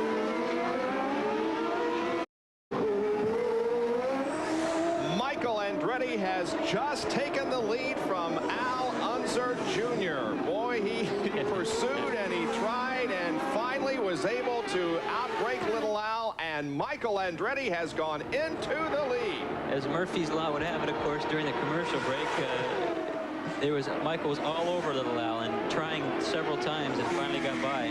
But don't count little Al out. He's there in second position and keeping Michael in sight. Our Quaker State in-car camera is showing you the view, and here's how the pass occurred, Kevin. He actually lost it slightly there and still collected it and made the pass. I mean, he really was sliding in both directions. We're past the halfway mark. We've got 25 laps to go. We're on lap number 40. And the second leader of the afternoon, Michael Andretti, has taken the top spot from Al Unser Jr. And Al Unser's not letting him get away with it. I mean, he's staying right on his tail, so I think he's very much still in this. Well, maybe he's decided to cool it for a little while and conserve the fuel if the crew thinks that there might be a problem in that area. And we also see that Eddie Cheever is not too far behind little Al. Here he comes off the corner. He has shown about 2.5 seconds behind the leader, so this could turn into a 3-car race very quickly here. Well, if it gets any more heated than the last couple pass attempts from Michael, Eddie might be in the best position. That's right. The whole group. The first 35 laps were not particularly exciting as Al Unser Jr. was able to hold off the challenge, but boy, it got real exciting there for a couple of laps. And that's when Michael Andretti was able to pull off the pass. When you take a look at the inside or the in-car camera, little Al, you'll see that he's working very hard. He's making lots of corrections and really trying hard. So he's not going to slack off, it doesn't look like. Sally Larvik has another report from pit road. Sally? I'm with Barry Green. While all of that action was going on the track, Bobby Rahal was in the pit for an extended pit stop. What was the problem, Barry? Well, a little bit embarrassed to say we had the gear lever came loose, and one of the guys had to put a new bolt back in there. It's pretty important, the gear change out there, with the number of gear changes they do per lap here. How concerned are you with the car and functioning? Well, we were okay at the start. We dropped back a little bit in the middle. We were right on schedule for fuel, though. The guys up front must be stretching to the limit, but Junior, our teammates out front there, so we keep our fingers crossed we can still finish well with both cars here. Okay, Barry, thank you. Bob? And there's a guy who's right at home when we come to Australia. Barry Green is from about 100 miles south of Perth, which is to the west of us here in Queensland. Now the 86 car of Jeff Andretti is about to be lapped by Michael Andretti. This is probably the first time that this has happened, I think, isn't it? Yeah, probably is. Let's see. Jeff Whoa, is there's Little Al. Just lost. Little Al has crashed, and another car, and another car. Took out Mario involved. Who else? Was that Cheever? Possibly. It looked like Little Al just lost it there, and Mario was unfortunate. No place to go for Mario Andretti, who was coming along behind Al Unser Jr., and 19 is also involved in the crash. Number 19 would be Randy Lewis. It's possible there's another car behind Little Al. I can't think quite there is. see from that camera angle, but it looks like... Well, Little Al's race ends, and the car... Yeah, it's Eddie Cheever. Yes, it is. It is Eddie Cheever. That is... Oh, that's a shame. So this crash has taken out second and third position. Let's see how it occurred. Yeah, Al just lost it. Yep. Looks like, yeah. And here comes Eddie Cheever along and has no place to go. He had nowhere to go. And neither did Mario as No. he ran over the front end. His tire almost hit Mario in the head. That was scary looking. Second, third, and fourth crash. Here it is again. Now that is that's Michael passing Jeff, and then when Little Al came up to try to pass, there was no contact between the two cars. It just looks like that Al lost it. Well, you know, Al lost it, but I'll tell you, he was anticipating Jeff staying to the right, and Jeff was taking the corner in a normal line, and I think that threw off Little Al, and that's what caused the whole thing. And here comes Eddie Cheever, and he runs out of racetrack and piles into the back of Little Al's car, and then Mario, with no place to go, runs over the front end of Little Al's car. And here it is from our Quaker State in-car camera. Yeah, see, Jeff just took a normal line, and Little Al had no choice. I think Al probably needed to wait a few seconds for that. Now he looks behind him and feels the impact of Eddie Cheever hitting him, and then Mario comes along and runs over the front of the car. Good audio there from our Quaker State in-car camera. Boy, a tough way to exit a race. Both significant hits, and you know, I tell you, there's just both of the guys, Mario and Eddie, were complete victims. There's nowhere they could go. Little Al is out of the car, apparently okay. Let's go to Sally, who is with Rick Gallis, Little Al's team owner. Rick, from talking to Little Al, what do you know? What was the problem? What happened? Sorry, what'd you say? What happened in talking to Little I really don't know. Just I think he and Michael got together some way, and I really, you know, Al just said that the car was unable to continue, so he didn't really tell me what happened. From our vantage point, it looked like Little Al lost it. Have you talked to him at all? He did what? From our vantage point up there, it looked like Little Al just lost it. Have you talked to him I at all? doubt very seriously if Little Al just loses it, but I'm certainly not blaming Michael either. It sounds to me like it just they were running hard together and they just somehow got together. I haven't seen anything. The only thing I care about that he's okay. It's got to be very disappointing for you because he was running so well today. You could have had your first victory of the season.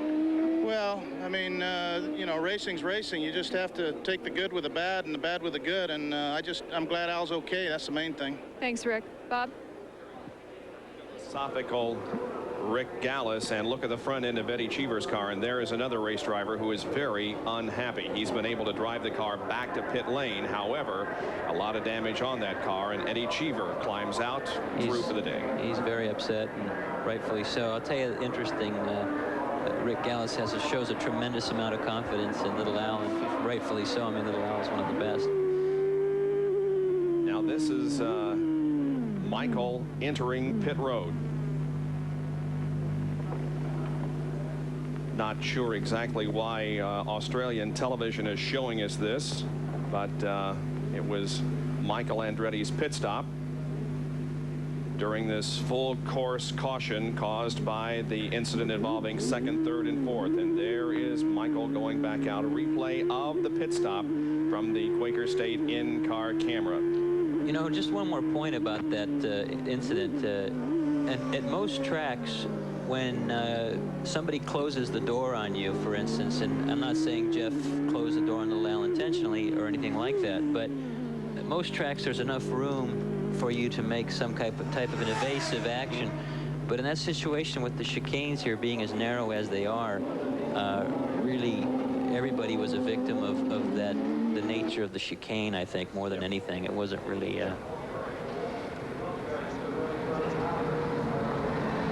Well, Sally was right when she said that Little Al did not come in contact with any other car. He simply got the back end of the car out, and that's the reason why we had that three-car incident involving Al Unser Jr., Eddie Cheever, and Mario Andretti. Those running second, third, and fourth are out of competition, leaving Michael Andretti up front now, and Rick Mears running in second spot. Third shown on the serial scoring is Danny Sullivan. Fourth is John Andretti, and Scott Pruitt is being shown in fifth. We'll be back with more right after this. We are under our third full course caution here at the Gold Coast IndyCar Grand Prix, and that's the reason Al Unser Jr. crashes along with Eddie Cheever and Mario Andretti. Let's go to Sally, who's with Eddie. And I'm with a very disappointed Eddie Cheever. Everything was working so well for you. From your vantage point, what happened, Eddie? I don't know what happened to Little Al, but I think he lost it going in, and I was so close. I was hoping he was going to bounce off the wall and come back, but I had absolutely no place to go. It wasn't a very good vantage point, as you call it, so but I'm extremely disappointed. We've worked hard the whole winter, and I was saving the car. Everybody was, you have a run like Michael take a 10-lap run, then Little Al take a 10-lap run, then I take a 10-lap run, and the race is just starting to heat up. I'm not very happy right now. The question from the booth is, do you think from where you were, did Jeff Andretti have anything to do with it? Did he close the door on Al Unser Jr.? Did you see anything? I didn't really see it, but I know the way Little Al drives, and I seriously doubt he would make an unforced error like that turning into a chicane. It's as simple as that. I mean, there were three of us that had a shot at the win, and I seriously doubt at that point in the race he would have made an uncalled for mistake. Nevertheless, I wish he hadn't had Jeff Andretti, but he's as annoyed as I am. Final question. It's like night and day between this car and last year. What is it that makes you so successful this year? It appears to be a successful year for you. Chip has hired a lot of thinkers. We've got more thinkers. We had a lot of doers last year, but our technical department is much stronger. We have a technical department in England that gave me the car that's running a lot better. I'm not running any faster. I'm an older driver. I'm 33 years old. I don't improve from one minute to the other. I just have much better equipment, and I'm really disappointed for Target and all of our other sponsors. Today was a good chance to finish on the highest part of the podium, but maybe next time. Thank you. Thank you, Eddie. Bob. Very well spoken, Eddie Cheever, and certainly kart racing is much better off because Eddie has come over from Formula One to participate in the IndyCar World Series, and I think there are a lot of people that believe that Eddie Cheever will be on the podium in the top position before this season is over. Well, if he keeps going like he has today, this whole weekend, for sure he'll have a shot at winning a road race this year. The cleanup continues. They're at the spot of the accident. Looks like they have gotten all the cars off the racetrack. Now just a simple matter of making sure all the debris and the sand is off of the racetrack so we can go back to competition. 44 laps have been completed. We have 21 cars, rather laps, ready to go when the green flag comes out. Our Quaker State in-car camera showing you the vantage point of Bobby Rahal, who now finds himself in 6th position after the lengthy pit stop. We'll have more from Queensland, Australia in just a moment. The IndyCar Gold Coast Grand Prix, it's Michael Andretti leading Rick Mears, Danny Sullivan, John Andretti, and Scott Pruitt. 6 through 10, Bobby Rahal, then Scott Brayton, Jeff Andretti, Mike Groff is 9th, and Ari Leyendijk is running in 10th position. Following him would be Randy Lewis, Dean Hall, Tony Bettenhausen, and Franco Scapini. That definitely shuffled things around a little bit. Rick Mears has been running steady all day, but now he finds himself in second place, so he has a shot at it. Sure does, and so does Danny Sullivan, the Alpha-powered car, and that has to be one of the real surprises here. You know, the Alpha effort has progressed steadily since it became involved in IndyCar racing, and they may be in a situation where they can win some races in 1991. I think it's very accurate that they've been steadily getting better all the time. You can really tell. There's an interesting in-car shot. The camera is still working as Al Unser Jr.'s car is on the hook. Let's go down to Sally. A very disappointed Mario Andretti. Mario, from your perspective, what happened? Looked like the chicane was blocked, but you know, it just all happened just in a matter of just a second or so. I think little Al said he got messed up with some traffic, and so he spun, he blocked the chicane, and Cheever got into him pretty big and scattered stuff all over the place. So when I arrived there, I realized it was blocked, and as I steered to get away, I just couldn't get the grip on the pavement, and I hit Lil Al's nose and knocked the right front wheel off. Okay, when we were starting to talk to Mario, he was debriefing with the rest of his team, so we'll let you get back to that. It's got to be very disappointing for you. The car was working so well. It was. You know, it was a tough running foursome up there. Everybody was running pretty equal, but you know, we were all having a go, and my car was as good as I could expect. There was one more little adjustment I was going to make after the stop, and you know, we were going good. Bad luck for everybody around. Thank you, Mario. Back to you, Bob. Mario Andretti's 344th start here in Australia ends in an accident. He is in his 29th season of IndyCar competition. Michael Andretti has the lead as we are a few minutes away from going back to green at the Gold Coast IndyCar Grand Prix.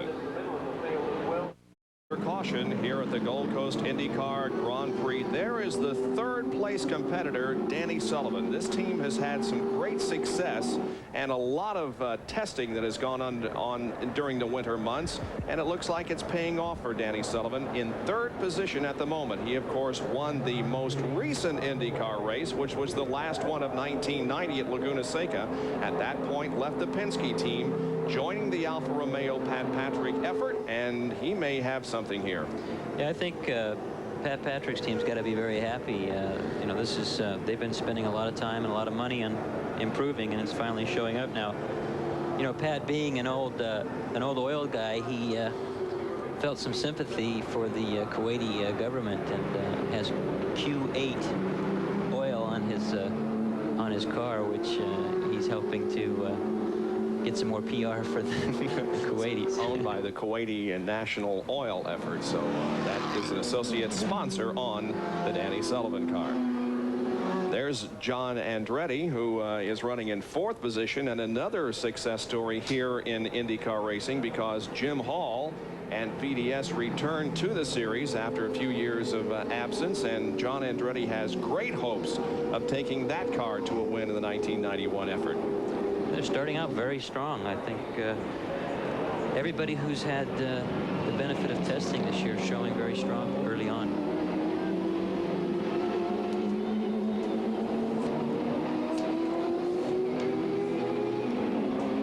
Well, CART is certainly renowned for the care that they provide for their teams and drivers on site at every race.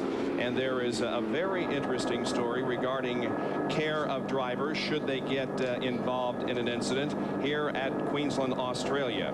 And we have a report on this from Sally Larvik, who took a look.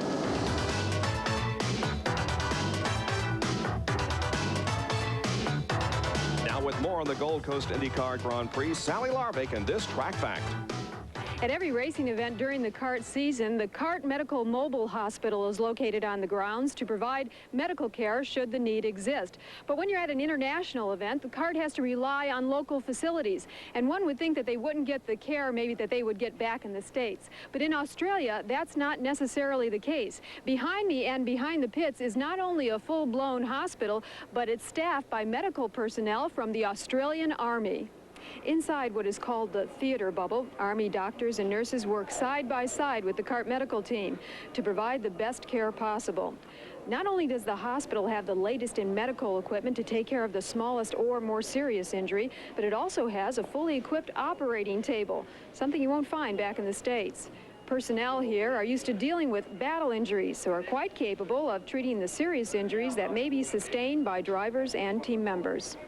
It's obvious that the Australians know the importance of good medical care and have gone to great lengths to assure the drivers and the teams that their well-being is one less thing they have to worry about here in Australia.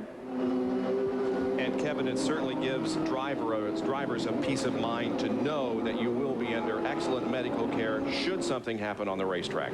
It really does. I've been in that situation a couple times, and those two men you saw standing there, Terry Trammell and Steve Olvey, when you see their faces, it gives you a lot of comfort even when you're in a lot of pain. I remember one time Terry Trammell reaching in to straighten my arm out after I broke it in Toronto, and if I could have got my other hand around his throat, I would have. I'm sure he was doing it for a good reason. Danny Sullivan brings the Miller Genuine Draft Alfa Romeo down pit lane. By the way, Doctors Trammell and Olvey paid a house call to Jeff Carrington, who's a World Tour water skier and was injured at SeaWorld last July. They have been corresponding with him and his doctors since the accident occurred, and they were able to visit Jeff in the hospital during their stay here in Queensland. So an 8,000-mile house call for Dr. Steve Olvey and Terry Trammell.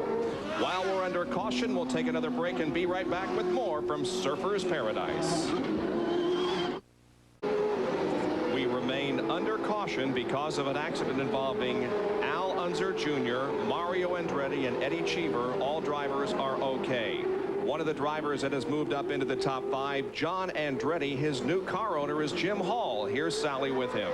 And Bob, it's a face that is familiar to many racing fans. Jim, it's very good to have you back in racing. How does it feel to be back? Well, thank you. I'm really enjoying the race down here. It's been a good week. I'm proud of the team. We put the car in the race, and John's doing a good job. We've had some attrition, and he's up in 4th place right now, and maybe 3rd when they take the green. And he's got an opportunity. He's right there. Now, I understand that unlike a lot of the teams that are here, you had the opportunity to go testing before you came here. That had to help you a tremendous amount.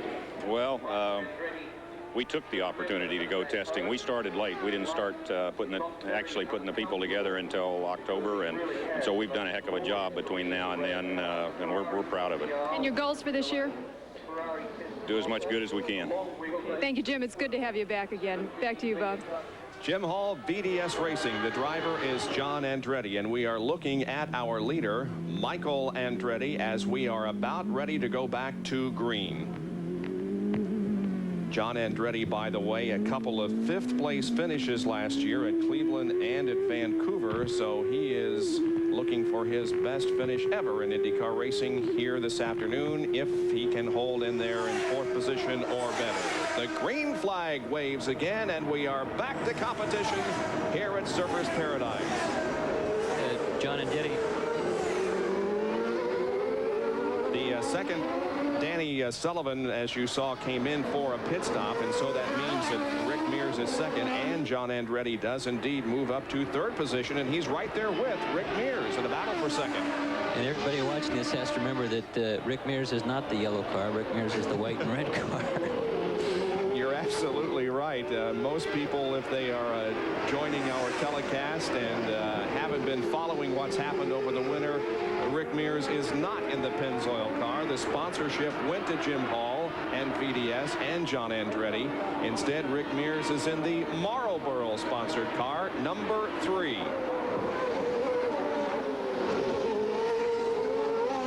48 laps are completed out of 65, and there are the top three running very, very close together.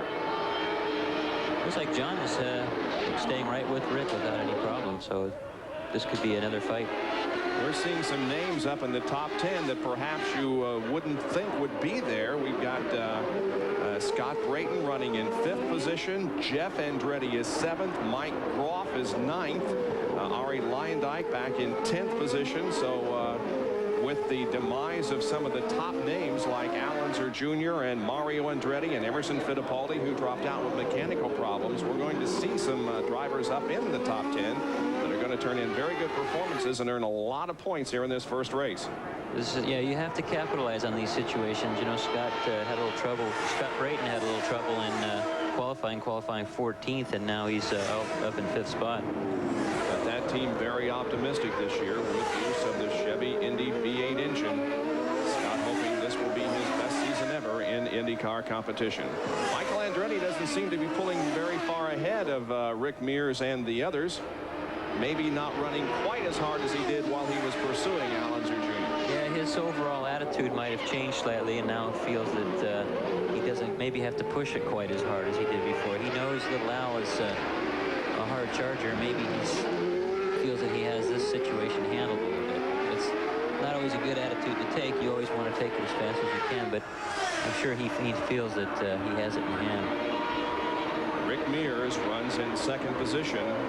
Since he had his accident at Sanair, in which he sustained some, got the car a little sideways there in the chicane. You really don't think of Rick as an especially good road course driver, but he does hold the record for consecutive wins on road courses. We're speaking of Rick Mears. He recorded 4 consecutive wins in over 2 seasons, 1980 and 81. I think of him as a good road racer.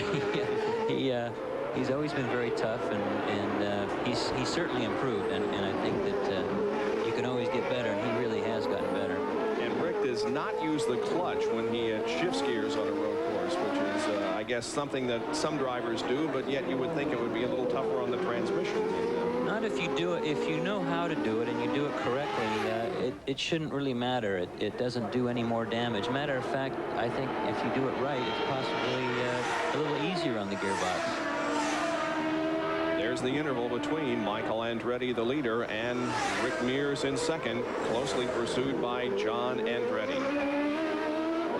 We've completed 50 laps. We've got 15 more to go here. The race almost 2 hours old, so it's going to go over 2 hours. Rick Mears' teammate Emerson Fittipaldi, I'm sure he uses the clutch, and he's out with gearbox problems. That's right. For those of you who are just joining us, Emerson Fittipaldi did drop out after 27 laps. He'll be shown in 19th position with mechanical problems on that car. Others that have dropped out of the race include Buddy Lazier and Dennis Vitolo and Scott Goodyear, Ted Trappis, Hiro Matsushita crashed. Mark Dismore dropped out with engine failure. Phil Kruger had an overheating problem, and the 3 most recent drivers to drop out of the event are those that crashed: Cheever, Alonso Jr., and Mario Andretti. That leaves us with 14 cars still remaining in this race out of the 25 that started. Bobby Rahal on our screen has moved back up into 5th place, passing Scott Brayton. So he must have lost out in that accident a little bit, and now having to move back up. Scott Pruitt is shown in 4th. That will be a very big success story for the True Sports All-American IndyCar, and for Scott Pruitt if he can finish in that position. Scott, as a matter of fact, has already won a race this year, the IROC race that was run at Daytona during Speed Weeks, and he was extremely impressive during that race. Now, of course, with those equally prepared cars, you do have to have a good one, but Scott was very, very impressive as a driver, dropping back to about 7th position and moving up through the field to take the lead and the win in that IROC race. So obviously, the rehabilitation that Scott Pruitt has been under for the past year in recovering from those severe foot and leg injuries has helped greatly, and he is back at top notch. There's Michael Andretti, the leader of the race, as he is on lap number 52 here at Surfers Paradise in Queensland, Australia, the Gold Coast IndyCar Grand Prix. We'll be right back. Back at the Gold Coast Coast IndyCar Grand Prix. It's just about 2 a.m. on Sunday morning Eastern Time back in the United States. SportsCenter will be in its entirety at the conclusion of this event. We have about 13 more laps to go in this race.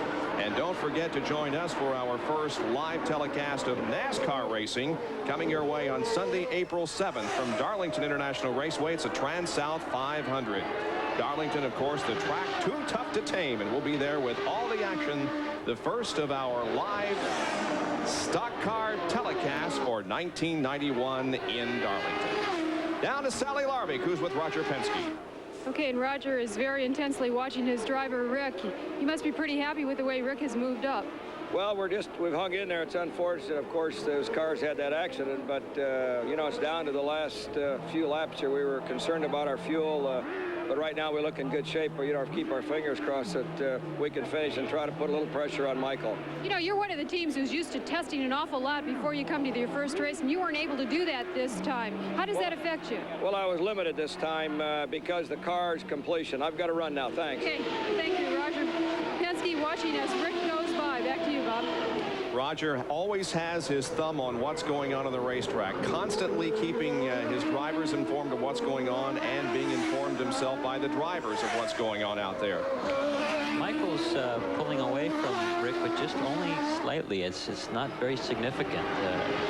Rick is staying there, and John is staying pretty close to Rick. Yeah, it looks like maybe John has dropped back just a little bit there in third position, but nevertheless has Rick well in sight.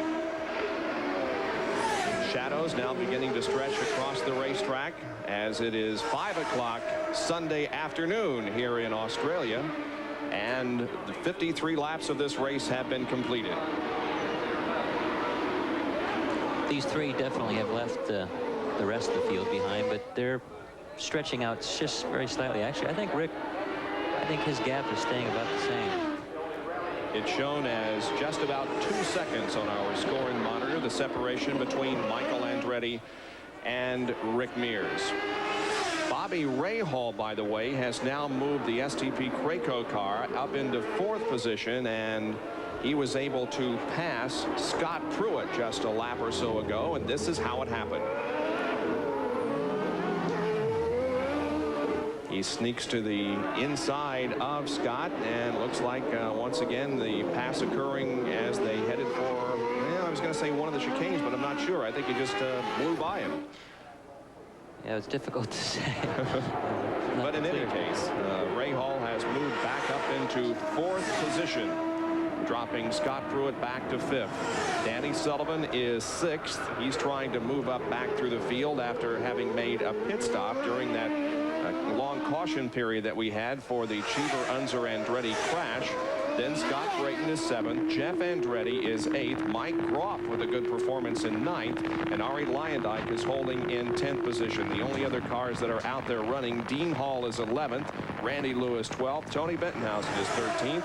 And in his IndyCar debut, Frank Scapini from Italy, the number 42 car, is 14th. And the last car on the track. Now Rick is really closed in on Michael. Rick is little by little now he's right on Michael's tail. And as they come down the next time, there will be 10 laps to go. And look at Rick Mears. He is really now on the rear wing of the Kmart Lola driven by Michael Andretti. Michael is actually having to block a little bit. I'm surprised that he was running so much on the inside. Rick's all over him at this point. And Australian television showing us, yeah, that here's why. Michael got a little hard on the brakes there and got the rear end around a little. Here's a pass. Rick Mears goes into the lead. Rick Mears takes the lead from Michael Andretti. I think brakes might have played a pretty good big role in that, actually, because it looked like Michael was having difficulty with the brakes. And maybe over the long run, the pedal is starting to fade on him. Quite a turn of events here. They come out of the final corner, the Southport turn, and head south on Pacific Highway. And when they come down in front of us and cross the line, it'll be 55 laps completed, 10 more to go. And the third leader of the afternoon is Rick Mears. And here's how he got the lead. It shows that Rick has about a 2-second lead on Michael already. He pulled it out very quickly. Well, as we mentioned earlier, it seems that Rick Mears has had a success in winning the first kart races of the season. He has done it the last 2 years, both of those at Phoenix on the oval, but by golly, he may have the first win of the season here on the street circuit in Surfers Paradise if this keeps up. Got to be very happy with this right now. I don't think they expected to be leading at this point. Mears, of course, finished third in the kart PPG IndyCar World Series point standings last year, thus the number 3 on the car, finishing behind Michael Andretti and Al Unser Jr. And there is Roger Penske and the other members of the Marlboro crew using the stopwatches and the other facilities to watch their driver Rick Mears, who now has the lead. As he mentioned, the late arrival of the cars, they I'm sure that they're very happy, but they're probably surprised that they're doing this well, because normally speaking they do the most testing, and this year they weren't able to do hardly any testing in the new car. Back in 1981, Rick won all 3 road course events that was on the kart schedule that year. So Rick Mears is indeed a road racer, and he is proving that here this afternoon. Well, he has a huge lead. I don't even see Michael. Michael's disappeared. And again, we will tell you that the pictures you are seeing are being provided by Australian Channel 9 television, and we do not have the ability to go to any other shot so that we can show you where Michael Andretti is, or for instance where he might be in relation to third place John Andretti. But I think John has passed him, and maybe this is how that happened. Well, they're showing a 5-second lead between Rick and Michael just the last time by. Now, there has to be something that has gone wrong with that Michael Andretti car, because he is back to third place. John Andretti is now in second spot.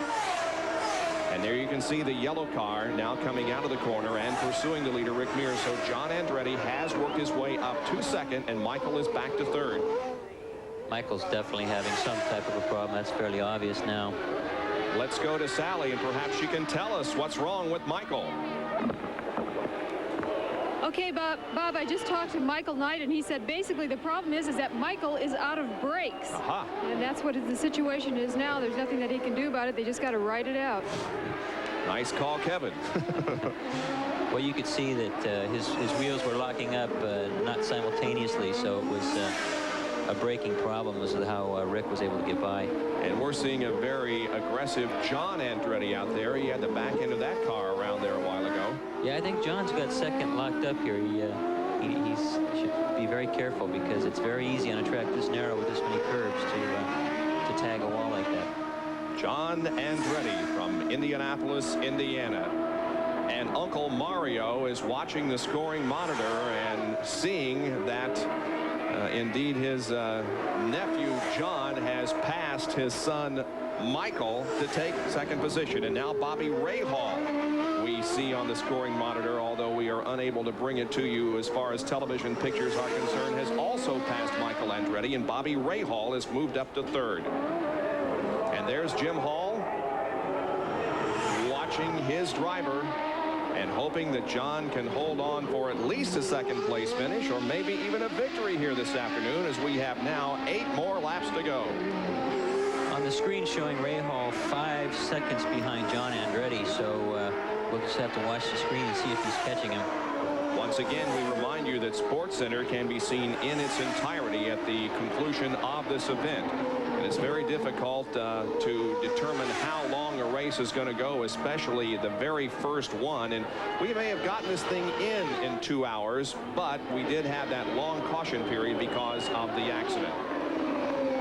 The accident involving Al Unser and Michael Andretti into the wall. This is a live in-car shot. There you can see Michael walking away from the crash in the upper left, but Michael Andretti has also now crashed. And here is the replay. We'll see what happened, Kevin. Oh, he went to the runoff area. Yeah, he's having a braking problem, and he purposely tried to go off into the runoff there. Boy, what an afternoon for Michael Andretti. Sally, what else do you know? Well, Well, Michael Knight told us that you're correct. Michael Andretti has no brakes at all. He had no brakes at all. He couldn't do a thing about it. So he just went into the runoff area. He couldn't stop, and he thought that that was the best way to handle it. Yeah, that's probably a good way. If you can't make it back to the pit area, just pull off in the runoff area and park it. It's safe there from the other traffic, and you can get out without a problem. Well, he fortunately picked a runoff that had some tires and a softer exit than some of these other ones. So fortunately for him, he didn't do much damage. The inaugural IndyCar race of 1991 has been an extremely interesting one. Not only in the fact that it's in Surfers Paradise, Australia, as the Rick Mears team looks at their driver leading this race, but the turn of events that we have seen in this event. That huge crash involving Al Unser Jr., Eddie Cheever, and Mario Andretti knocked them out. They were running second, third, and fourth. There is John Andretti, who is in second position here to Rick Mears, and the pole sitter, Michael Andretti, starting from the pole position, leading a significant amount of this race, and then pulling off with brake problems. And there is Bobby Rahal, who is in third spot. It seems to me on the screen that Bobby is staying about 5 seconds back. It hasn't changed in the last 2 laps.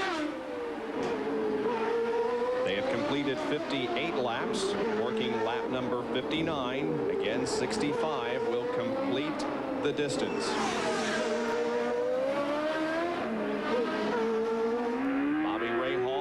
Quaker State in-car camera with the shots.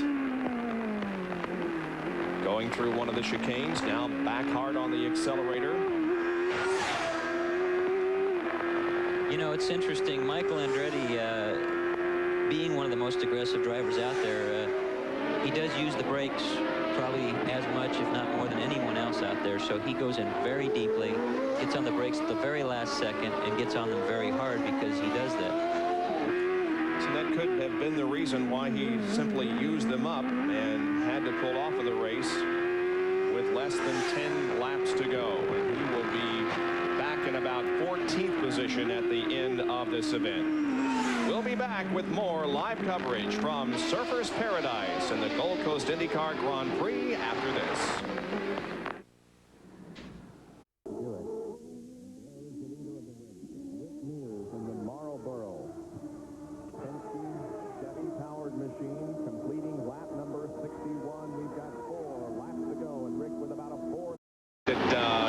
Is going to be able to catch Rick unless Rick has some kind of a problem here in the last few laps. Yeah, that gap seems to be staying about the same. The only one was different that was Bobby was catching him a little bit, but I think Bobby's dropped back now for some reason. There's the Marlboro Roger Penske team as they're anxious for these last 4 laps to be over that would give them Rick the win. Yeah, I've noticed that Rick has been locking a tire here and there. It could be just the track, but it'd be interesting if he developed a brake problem at this late stage. And now a lot of traffic to maneuver through here in the last couple of laps. Randy Lewis in car number 19 is ahead. So is Dean Hall in car number 21. And Rick will have to dispense of these guys if he is to maintain that interval over John Andretti in second place. Roger Penske with the stopwatch in hand, communicating with the driver. Now Rick will pass Randy Lewis and will now try to pass Dean Hall. Oh, and a crash. Oh, and Rick is taken out. Rick is taken out. Let's see what happens when the next guys come around. Randy Lewis and Dean Hall came together, and Rick was also involved in the incident. This may give John Andretti the win. Yep, there goes John. Rick Mears trying to get the car pointed in the right direction. There he goes, lighting up the tires and taking off, but he now finds himself as the pursuer. Unbelievable turn of events here in this first IndyCar race of the year. Terrible luck. Let's take a look at what happened. Now, Rick had cleanly passed Dean Hall, or it appeared to me as if that was the way it was, and then contact between Randy Lewis and Rick and Dean Hall and Rick Mears. Actually, I think Rick touched Lewis slightly, and then Dean got into it. Here's an overhead shot of what happened. No, Rick just overshot. Yep. Rick just plain overshot the corner. He just broke. He hit his brakes a little too late. this with now 3 laps to go. And Rick Mears has fallen back to 3rd place. The leader of the race is John Andretti. 2nd place is Bobby Rahal, who finished 2nd on so many occasions last year and is in 2nd spot this year in the first race. Wow. Well, stay with us. We could have more action in the last 2.5 laps of this race here at Surfers Paradise. We'll be right back in just a moment. Just a little more than 1 lap to go here at Surfers Paradise, and the leader of the race is John Andretti in the Pennzoil Lola. The first time for the Jim Hall VDS team in its return to IndyCar racing, and John is about to bring them a victory. There is Jim Hall, who's had a great career, both as a driver and a car owner in IndyCar competition, returning to the series this year, and John Andretti's best finish in IndyCar competition prior to today, a 5th place on 2 different occasions.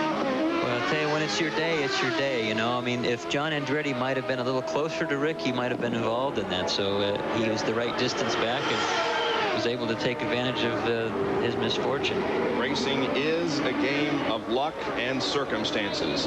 John Andretti has taken the white flag. He is on his last lap. The margin between 1st and 2nd position is now shown about 14.5 seconds. So John Andretti is well on his way to victory. He doesn't have to concern himself with 2nd place if that car can complete the next half lap. Bobby Rahal is 2nd. Mears is back to 3rd following that incident just a few moments ago. Danny Sullivan in the Alfa Romeo powered car is 4th, and the True Sports All-American effort with Scott Pruitt is running in 5th position. There is Hall, waiting for their driver to come around the final time and take the checkered flag, giving John Andretti his first win ever in IndyCar competition, and as Kevin said at the beginning of the program, giving him a psychological edge on everybody else heading to the next street course race at Long Beach, then Phoenix, and then, of course, Indianapolis. Jeff Andretti being shown in 7th position as he crosses the line. Mike Roth is 8th, Ari Leyendijk 9th, and Tony Bettenhausen in his first ride with Chevrolet Power is shown in 10th position. And those are going to be the only cars, I believe, that finish this race. The Pennzoil crew watches their driver, John Andretti, as he maneuvers through the very final turn of the course. Here he comes onto the Pacific Highway, headed southbound to the checkered flag. John Andretti from Indianapolis, Indiana. The checkered flag is waved. John raises his hand. The Gold Coast IndyCar Grand Prix goes to John Andretti. What a happy young man he is. I think the whole team is probably in a state of shock to a brand new organization and come out and win the first race. That's pretty amazing. What a way to make a return to IndyCar racing. There is Bobby Rahal, who will finish in 2nd position. Rick Mears will go 3rd. Danny Sullivan 4th, and Scott Pruitt in 5th position. Jim Hall congratulating the other members of his crew. Well, that's going to do it from Surfers Paradise for Kevin Kogan and Sally Larvik. Thank you for joining us. SportsCenter is next. So long, everyone.